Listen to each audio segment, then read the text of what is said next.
নবীজি সাল্লাল্লাহু আলাইহি ওয়াসাল্লামের রওজা জিয়ারত প্রত্যেক মুমিনের স্বপ্ন এবং একান্ত আকাঙ্ক্ষার বস্তু। নবীজির রওজা জিয়ারতের বিশেষ ফজিলত রয়েছে। এক হাদিসে হযরত ইবনে ওমর রাহমাতুল্লাহি আলাইহি থেকে বর্ণিত, হযরত রাসূলুল্লাহ সাল্লাল্লাহু আলাইহি ওয়াসাল্লাম ইরশাদ করেন যে আমার ওফাতের পর আমার রওজা জিয়ারত করলো, সে যেন আমার জীবদ্দশায় আমার সঙ্গে সাক্ষাৎ করলো। দারাকুতনি, হাদিস নম্বর 2694। নবীজি সাল্লাল্লাহু আলাইহি ওয়াসাল্লাম আরও ইরশাদ করেছেন, যে আমার রওজা জিয়ারত করলো তার জন্য আমার সুপারিশ ওয়াজিব হয়ে গেল। সহিহ মুসলিম। নবীজি সাল্লাল্লাহু আলাইহি ওয়াসাল্লাম আরও বলেন, যে হজ করলো কিন্তু আমার রওজা জিয়ারত করলো না, সে আমার প্রতি জুলুম করলো। সহিহ তিরমিজি। রাসূলুল্লাহ সাল্লাল্লাহু আলাইহি ওয়াসাল্লাম আরও বলেন, কেউ আমাকে সালাম দেয় তখনই আল্লাহ তাআলা আমার কাছে তা প্রেরণ করেন, অতঃপর আমি তার সালামের জবাব দেই। সুনানে আবু দাউদ, হাদিস নম্বর 2041। তবে নবীজির রওজা জিয়ারতের নির্দিষ্ট কিছু শিষ্টাচার ও আদব রয়েছে। জিয়ারত প্রত্যাশীদের উচিত এসবের প্রতি খেয়াল রাখা।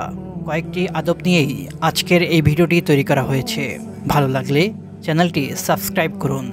1. জিয়ারতকারী পবিত্র শরীরে পবিত্র কাপড় পরিধান করে যাবে। 2.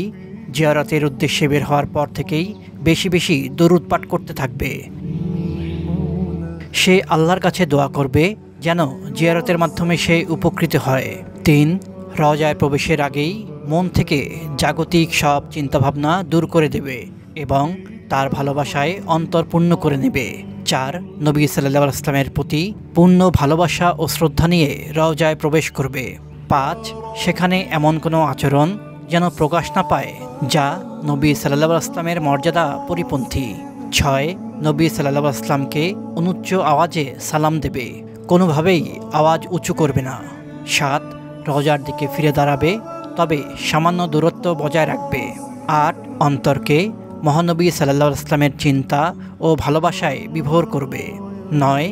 যে কক্ষে নবী সাল্লাল্লাহু আলাইহি ওয়াসাল্লাম শুয়ে আছেন সেটি এবং তার মিম্বর ইত্যাদি স্পর্শ করা, তাতে চুমু খাওয়া ও তাওয়াফ করা থেকে বিরত থাকবে।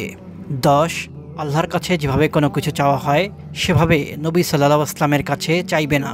কোনো চাওয়ার থাকলে মহান আল্লাহর কাছেই চাইবে। দোয়া করার সময় কিবলামুখী হয়ে দোয়া করবে। 11. রওজা শরীফের দীর্ঘ সময় অবস্থান করা, সেখানে ভিড় করে থাকা এবং ধাক্কাধাক্কি করা নবী সাল্লাল্লাহু আলাইহি ওয়াসাল্লামের মর্যাদা পরিপন্থী। যতক্ষণ অবস্থান করবে প্রশান্তির সঙ্গে অবস্থান করবে। 12.